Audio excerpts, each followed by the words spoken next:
everyone. Welcome to the Blockchain Marine Show. I am the Blockchain Marine. So, welcome. Today, we are going to be talking about some fun stuff. We're going to be talking about some things that can potentially be financially gaining for you, okay? So, we are going to talk about there's 3 games being played right now in the world in this new system that is being created. So in order for something to get when things start, when a new system starts, that's when the games begin. There's 3 of them being played. You have, folks, you got the sovereign game playing on. You have the individual game playing on and the institutional game. We're going to cover all 3 games for you today, okay? We're going to start with the sovereign game, okay? The sovereign game is all about the end of, I guess you want to say, the beginning of de-dollarization, okay? De-dollarization is when you see, for instance, BRICS nations, those countries and others, they are trying to get away from the dollar.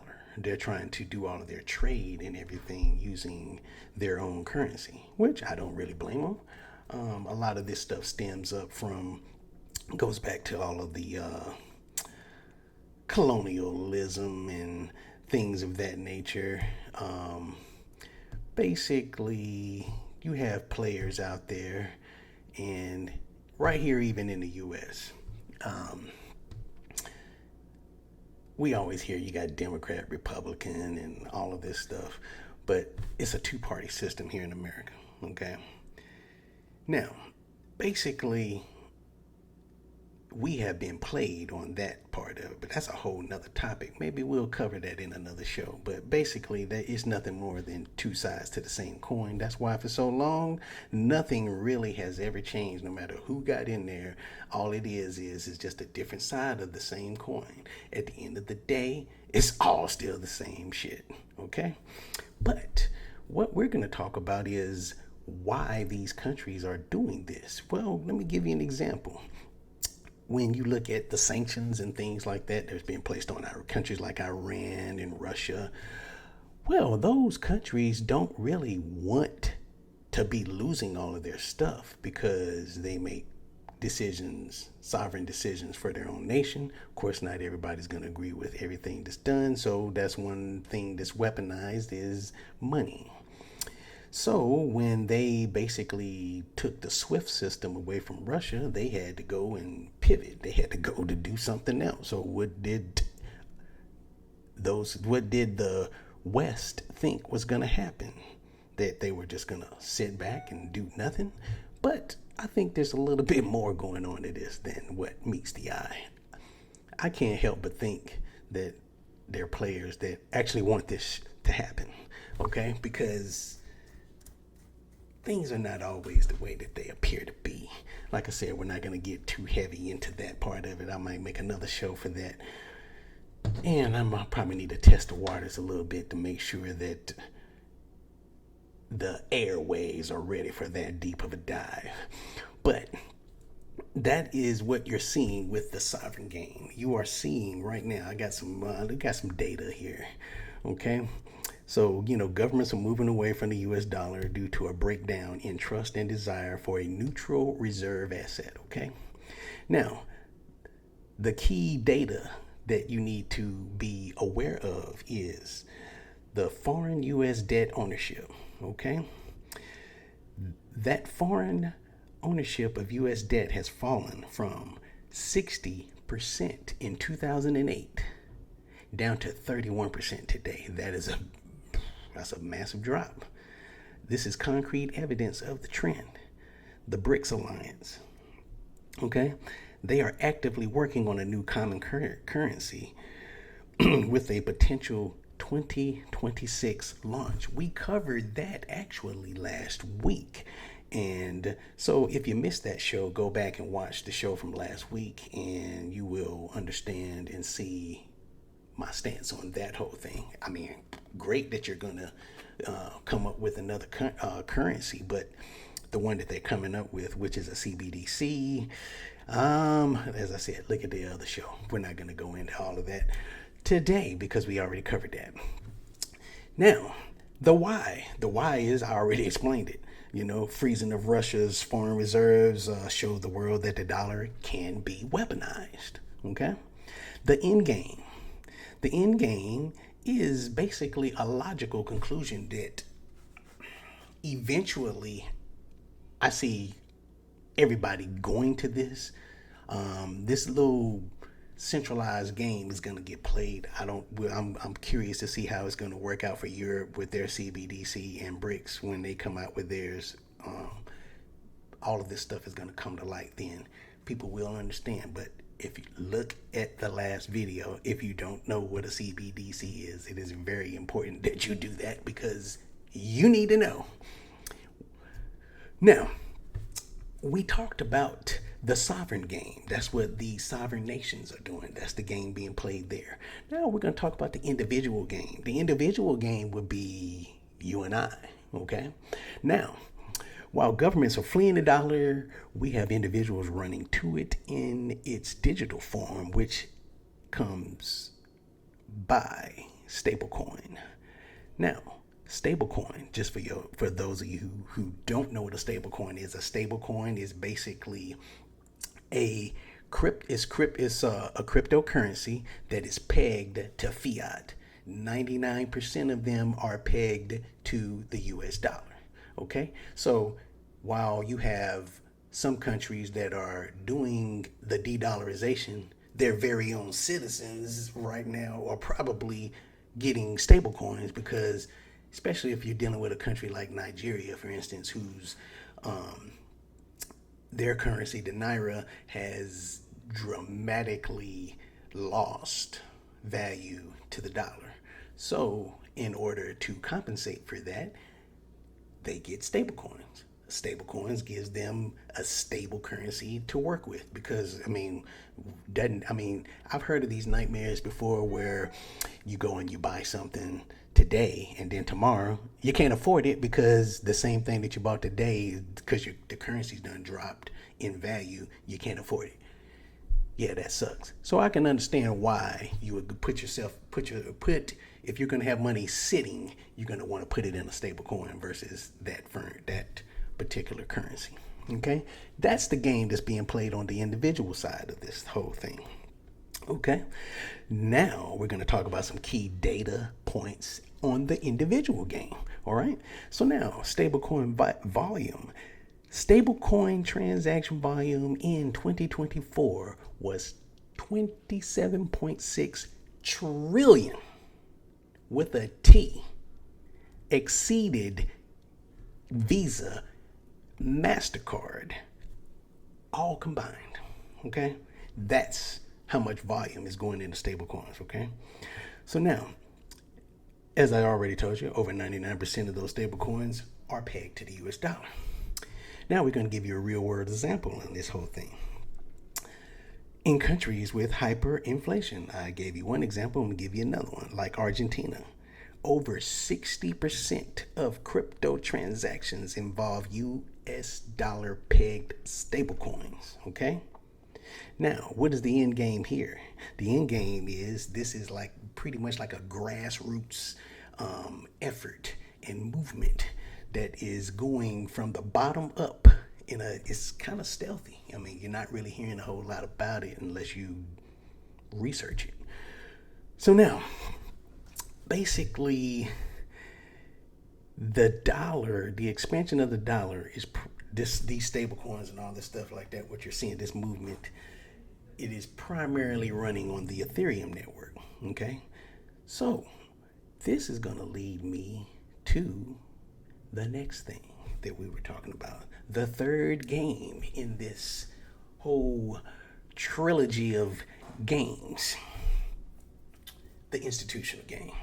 Now, this is the one that is going to be a little bit important to you because the institutional game is the smart players. Because, see, you got some that are just doing one thing. They might just be buying Bitcoin. person buys Bitcoin, they're buying that because they're trying to hedge inflation, store value long term. Okay? That's what they're using Bitcoin for. But you want to be diversified and cover all bases, right? So let's talk about that particular game, all right? All of this leads to the great bifurcation, which Bitcoin and Ethereum is what the smart players are looking at. Okay, sophisticated institutional investors are not choosing between Bitcoin and Ethereum. They are buying both, but fundamentally different reasons for them doing it. Okay, now the heart of this is my digital gold versus digital silver thesis. Now, I've already talked about this before too. I'm not going to get into the whole digital gold, digital silver thing. I look at last week's video and go to Blockchain Basis Academy. If you go over there, you'll get filled in on other things that I may not have covered over here. So you're going there. The two locations are for specifically different reasons. This one over here, I can kind of dive a little deeper and get into a little bit more than what I would get into over there. Okay. Now, for the data, the key data that we want to look at in this, let's talk about regulatory clarity. All right. Now, the Genius Act in the US, which has created the regulatory clarity that 9 out of 10 financial institutions now cite as the top driver for crypto adoption. They have been waiting on the fence for some kind of regulatory clarity. They have it now. This stuff is getting ready to take off. It's getting ready to go to the races, folks. So this is one of those where it's very advantageous for you to get into this now. Okay? I can't even tell you the level of importance it is for you to act now. All right? Bitcoin's role. We're going to talk a little bit about it, all right? Digital gold. Institutions are buying it as a long-term hedge, as I said before, against inflation and as a pristine store of value. And it is a pristine store of value. Mentioned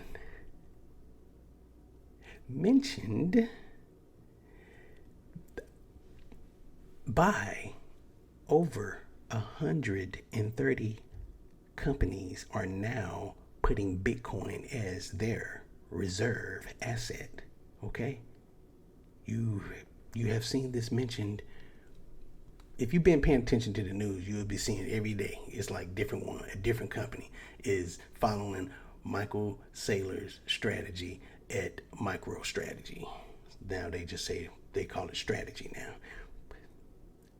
This is not some little fad or some kind of little trend. This is a fundamental aspect of what is going on today. Okay? Now, Ethereum, we're going to talk about that digital silver aspect. Institutions are buying it for a whole set of different reasons. Okay? They're betting on the future financial system and they're looking for yield. Okay? You're not going to get yield on Bitcoin. What you're going to get on Bitcoin is the store of value. Like you buy gold today, 10 years, the value of gold is more than likely going to be higher. That's what Bitcoin is. But it goes up in value much more than gold does. Okay? Now, we're going to talk about proof. So some of you hear me saying all this stuff about this great bifurcation, right? So what proof do we have of this trend?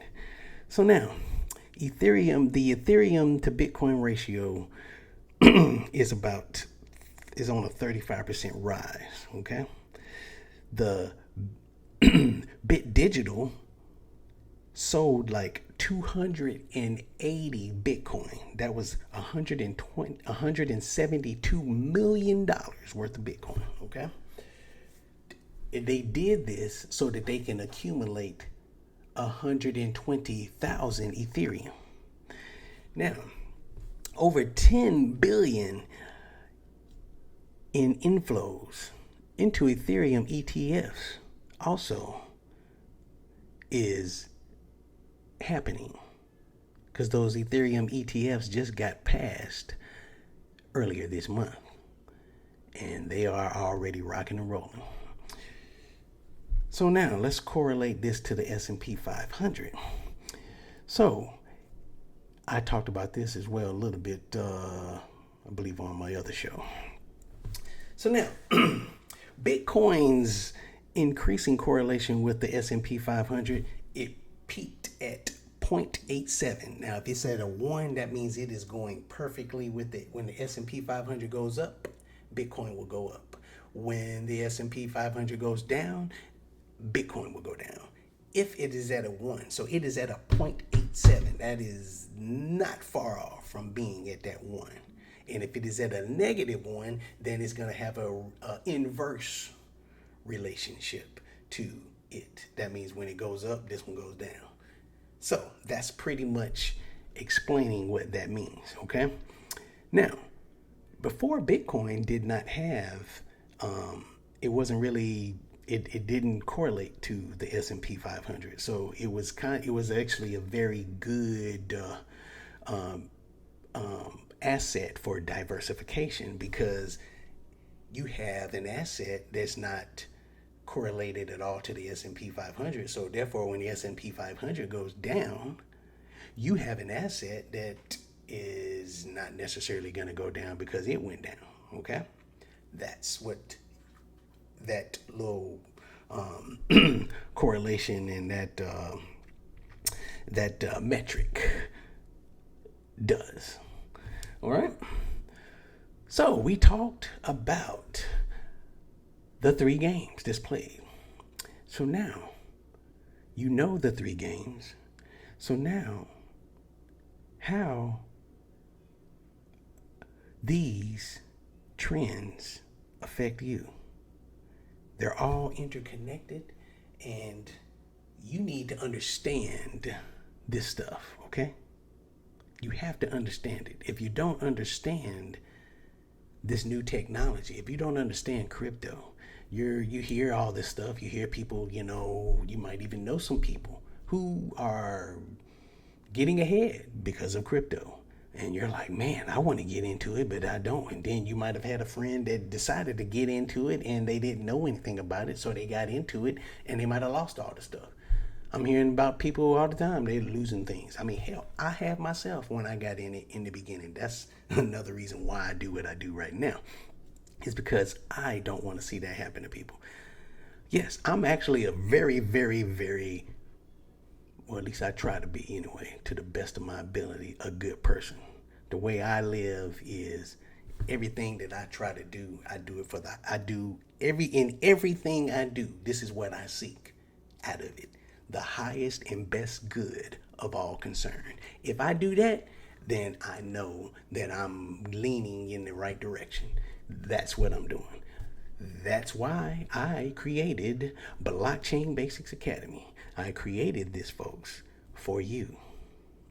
When you go onto my website, blockchainbasicsacademy.com, go on there, check out everything on the website. When you go in there, I have actually some free tools because this is how much I care. If you are suspected or you suspect that something just ain't right, go to my website, blockchainbasicsacademy.com. On there, you will see at the bottom, go down to the footer, you will see red flag checker. Click on that. It will take you to my red flag checker. When you go to my red flag checker, you're going to now state what it is, if it's just something in general or if it's a crypto project, whatever. You got three options right there. Pick the one that closely relates to what you're researching or investigating in. It's going to ask you a set of questions, and at the end of that, it's going to rate, it's going to flag it, it's going to give you a certain rating, it's going to tell you how much concern you should have about that particular project.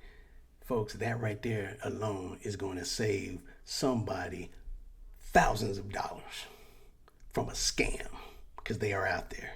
And if you don't know what the heck you're doing, you don't know what you're talking about, you're going to fall for it. You're going to fall prey to a scam, and you're going to lose your freaking money. And when you lose your money, you're gonna just be dejected. And then you're gonna probably not even want to have anything to do with this new system that's gonna change your freaking life. And that's what I don't want to happen, okay? I do not want that to happen. So go check out my red flag checker. It's free. Also, I did this too. Some people, there's certain terms and jargon that you don't know. I got on there a jargon buster. Go in there and plug it in. There's a few terms in there that it will give it to explain what this term is. Like you might see people say HODL, HODL. Well, what does HODL mean? HODL is basically people who hold their crypto. They just hold it. They have it sitting in there. They don't touch it. They're not worried about it going up and down. They put it in there and they leave it and they let it sit there. And they'll probably even dollar cost average by putting more in there, depending on what they're using it for, because there's many different cryptos out here and they all have different functions, utilities. Once you start getting real advanced with this stuff, you'll start getting more savvy. But how do you get more advanced? You don't know anything, right? If you don't know, how are you going to get more advanced? You're either going to lose a lot of money by learning that way, or you can just make a very small investment into your own education into this and then be a part of a community that is there to support you, guide you through this whole process. That's what I created, folks. That's what I have.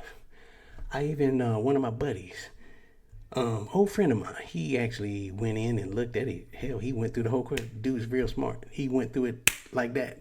And he told me, he said that I am not charging enough money for this thing. That's what he told me. He said that when he got done, he definitely understands now why he needs to do this. And he said that it gives you that base knowledge that you need to understand this stuff. And guess what, folks? You can build upon that in my academy. Okay? Look, there's a lot of scams out there. Mine is not one of them. You can try it for 14 days, okay? 14 days. Free. You will find out whether it works or whether it don't. And I promise you it's going to work. Okay? Now, that's enough of that. I told you about it. That's what I want, because that is what's going to help you succeed in this new technology that we have going on here in this crypto world. You saw that I just gave you the three games. You see that you have the sovereign game, you got the individual game, and then you got the institutional game. Okay? So the institutional game is more along the way I play. Okay? I don't just do Bitcoin. I have learned to be savvy enough to know what to invest in. And not everything in crypto is good. Okay? That is why you must educate yourself. It is so important, folks. Okay? Now, with all of that said, we're going to get close to wrapping this whole video up. I do believe that it's a lot of stuff going on, a lot of information, a lot of chaotic noise going on. So if you're looking for that calm in the chaos, the Blockchain Marine Show, you have found your safe haven. Continue to watch, like, and subscribe, folks. That's what I need. Where this is the very beginning of this whole thing, okay? The Blockchain Marine Show. So we are going to do this, all right? We're going to do it together. Now, I plan on, I'm going to get on here and I'm going to try and do it like about a good 2 or 3 videos a week starting next week on this channel. That's what I'm going to commit to doing.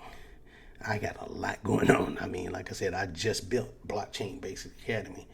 And so I do all this myself. But you want to know how I can do all of this stuff? Because there's another aspect to this whole movement that's going to be happening. It's changing the whole world. AI, people. AI. I know how to use AI.